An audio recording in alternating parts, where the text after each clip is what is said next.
wengi wa gospel music wanapotea kwa sababu ya kusikiliza advice zingine za watu.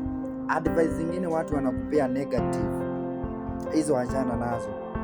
Kama mimi ningesikiza advice zote nilizopewa na watu, saa hii singekuwa mahali nimefika.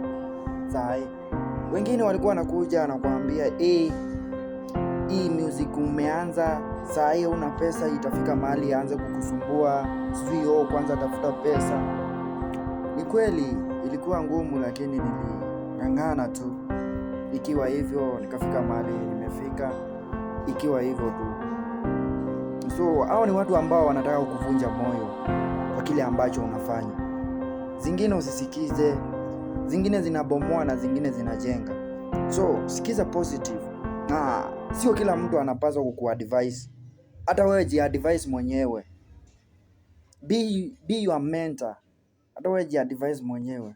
So upcoming artists wa gospel, usisikilize kila advice ya mtu.